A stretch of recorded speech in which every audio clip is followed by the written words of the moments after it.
37वां अध्याय देव ऋषियों और राजाओं का शिव तत्व। ऋषियों ने कहा, हे सूर्य जी, आप बड़े ज्ञानी हैं, इस कारण आप शिव जी के चरित्र से विस्तार पूर्वक कहिए। पूर्व समय में भी राजाओं ने तथा ऋषियों देवताओं को श्रेष्ठ उन्हीं शिव जी की आराधना की।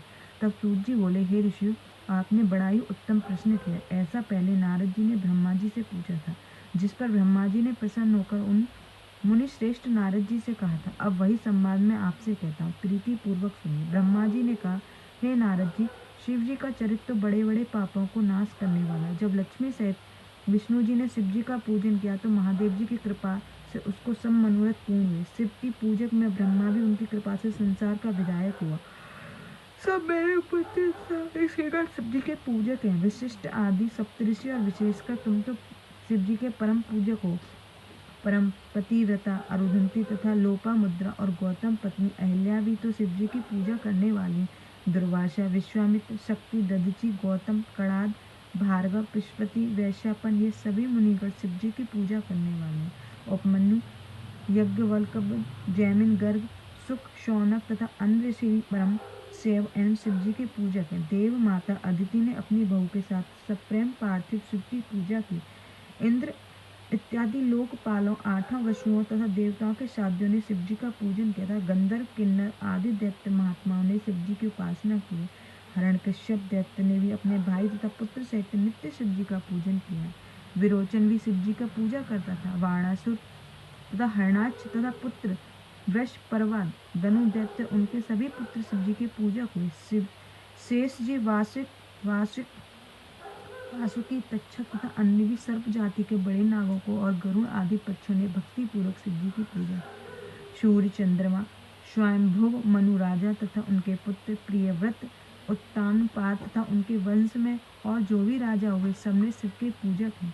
ध्रुव, ऋषभ, भरत, 9 योगी तथा उनके भाई वैवस्वत, मनु, उनके पुत्र ताक्षल्य एवं इक्ष्वाकु आदि राजा भी शिव पूजा के प्रेमी।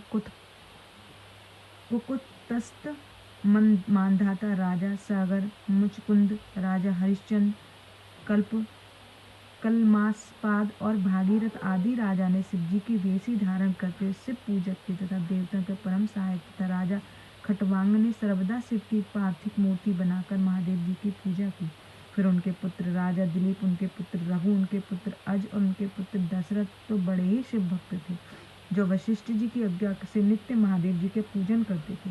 फिर दशरथ की रानी कौशल्या, सुमित्रा तथा केकई ने भी आनंद के साथ पुत्र प्राप्ति के लिए प्रीति पूर्वक शिव जी का पूजन किया। शिव प्रसाद के महाप्रतापी पुत्रों को प्राप्त किया। विष्णु रूप भगवान राम ने उनके कुल में प्रकट हुए। सुमित्रा के लक्ष्मण और शत्रुघ्न तथा कैकेयी के भरत हुए। रामचंद्र जी स्वभावत नित्य पार्थिव शिव का पूजन करते हुए भस्म तथा रुद्राक्ष धारण करते हुए वृत्त मार्ग में प्रवृत्त रहते थे। इस प्रकार उनके वंश में जितने राजा वे सभी शिव के पार्थिव लिंग को पूजते थे। फिर ऋषि पुत्र परम शिव महाराजा सगु मज्जी शिव जी के साथ से अपनी स्त्री तथा सेवकों सहित स्त्री हो गए थे। वो पार्थिव शिव के पूजन से पुनः पुरुष हुए। राजा पुररवा, उनके पुत्र तथा राजा नहुष, राजा यायति, उनके 5 पुत्र, अन्य भी भाग्यशाली राजाओं ने सर्वदा शिव जी की पूजा और भक्ति मुक्ति की प्राप्ति की। महात्मा श्री कृष्ण ने बद्री पर्वत पर 7 मास तक स्वयं शिव का पूजन किया, जिससे उनके दिव्य वरदान प्राप्त हुए तथा उनके पुत्र प्रगुम, वंशज सांब आदि सभी शिव भक्त थे। राजा जरासंध तो बड़ा ही वैश्यव था। उसके वंश के मनुष्य राजा निमि नाम जनक तथा उनके पुत्र शिवजी उपासक थे। फिर वीरसेन के पुत्र राजा नल और पूर्व जन्म में भील होकर वन में मां उनके सन्यासी की रक्षा की थी, जिसके कारण स्वयं देव वशात रात्रि में व्याघ्र आदि के भक्षण से मर गए।